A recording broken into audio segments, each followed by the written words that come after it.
विनाशकालेन विपरीत। जब नाश मनुष्य पर छाता है, पहले विवेक मर जाता है। हम अपनी बड़ी पार्टी होते हुए इनका समर्थन दिया था, लेकिन इनको पसंद नहीं है। पलटने वाले लोग हैं, कभी भ्रष्टाचार के साथ होते हैं, कभी भ्रष्टाचार अपने सुविधानुसार सत्ता का सुख लेने वाले लोग। इनकी हैबिचुअल आदत है और इन्होंने जनता के जनादेश को ठुकराया है। वहाँ क्यों छोड़ के आए थे? इसीलिए छोड़ के आए थे ना कि भ्रष्टाचार के खिलाफ छोड़ के आए थे कि आरजेडी भ्रष्टाचार का जवाब नहीं दे रही है। माननीय मुख्यमंत्री महोदय अपना जमीन खुद खोद रहे हैं। कभी भ्रष्टाचार के नाम पर अलग होते हैं, फिर उसी भ्रष्टाचार के गोद में बैठ जाते हैं। मुख्यमंत्री नीतीश कुमार इस्तीफा देने के बाद सरकार बनाने का दावा पेश करने के लिए वो राजभवन तेजस्वी के साथ पहुंचे हैं। तो वही दूसरी तरफ तस्वीर भारतीय जनता पार्टी के प्रदेश कार्यालय की है। घंटों पहले यहाँ पे चहल पहल नहीं थी, लेकिन नीतीश कुमार के एक डिसीजन के बाद जो है कह सकते हैं कि भारतीय जनता पार्टी में तमाम जो इस कोटे से मंत्री हैं वो लगातार पार्टी कार्यालय पहुँच रहे हैं। और ख़ासतौर पे बात कर ली जाए, जो नेता दिल्ली में थे वो भी पटना पहुँच गए हैं, क्योंकि बैठक भी हो रही है भारतीय जनता पार्टी कार्यालय में और मंथन का दौर जारी है। लेकिन लगातार एक के बाद एक जो बड़े नेता हैं वो लगातार प्रहार करते हुए नज़र आ रहे हैं सीधे तौर पर नीतीश कुमार पर। प्रवक्ता हैं पार्टी के, कैसे देखते हैं? अब तो नीतीश कुमार हो गए, दोस्त बदल गया।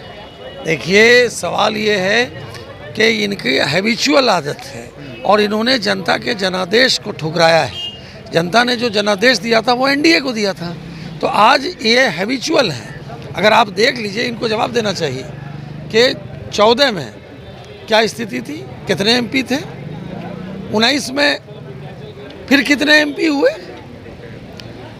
और जो पहले एमएलए का चुनाव लड़े, सारा जो जनादेश मिला इनको ज़्यादा वो देश के यशस्वी प्रधानमंत्री जी की वजह से मिला। तो कहने का मतलब ये है कि इन्होंने जनता के जनादेश का अपमान किया है, बिहार की जनता का अपमान किया है। ये हैबिचुअल हैं और इनके बारे में तो बोला जाता ही है। जहां आज वो गए हैं वहां क्यों छोड़ के आए थे? इसीलिए छोड़ के आए थे ना कि भ्रष्टाचार के खिलाफ छोड़ के आए थे कि आरजेडी भ्रष्टाचार का जवाब नहीं दे रही है, वही छोड़ के वो आए थे। आज फिर उन्हीं के साथ चिराग मॉडल इस्तेमाल किया गया उनको। नहीं, बोलने से नहीं होगा, बोलने से नहीं होगा। फैक्चुअल क्या है? फैक्चुअल देखिए तो सच्चाई यही है कि भारतीय जनता पार्टी और देश के यशस्वी प्रधानमंत्री के साथ रह के इनकी सीटें बढ़ी। और कौन इनके बारे में बोला था कि पेट में दांत है? इनके ही लोग ने बोले थे, पार्टी के लोग बोले थे कि इनके पेट में दांत है। तो इसीलिए जनता बिहार की माफ़ नहीं करेगी। जनता देख रही है, ये पब्लिक है, ये सब जानती है पब्लिक। हाँ, आप भी बीजेपी से ताल्लुक़ रखते हैं, बिल्कुल। एक कार्यकर्ता होने के नाते आपके लिए खबर कितना शॉकिंग रहा? कार्यकर्ताओं के लिए खुशी का माहौल है। बिल्कुल, हम संघर्ष में विश्वास करते हैं। और ये जो पलटने वाले लोग हैं, कभी भ्रष्टाचार के साथ होते हैं, कभी भ्रष्टाचार अपने सुविधानुसार सत्ता का सुख लेने वाले लोग। माननीय मुख्यमंत्री महोदय अपना जमीन खुद खोद रहे हैं। कभी भ्रष्टाचार के नाम पर अलग होते हैं, फिर उसी भ्रष्टाचार के गोद में बैठ जाते हैं। ये भारतीय जनता पार्टी के कार्यकर्ताओं के बदौलत सत्ता में आए थे 2005 में। जंगल राज के खिलाफ भारतीय जनता पार्टी के कार्यकर्ताओं ने लड़ा था, मजबूत सड़क पर आंदोलन किया, जिसके परिणाम में ये आए थे।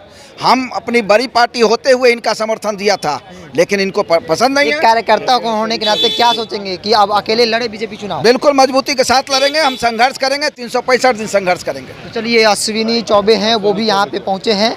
जब नाश मनुष्य पर छाता है, पहले विवेक मर जाता है। विनाशकालेन विपरीत।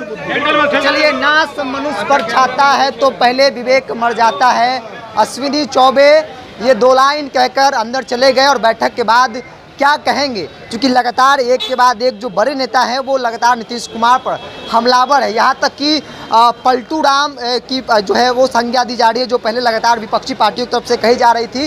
तो एक बार फिर भारतीय जनता पार्टी भी इन्हीं शब्दों को दोहराती हुई नजर आ रही है। खैर, इस वीडियो में इतना ही।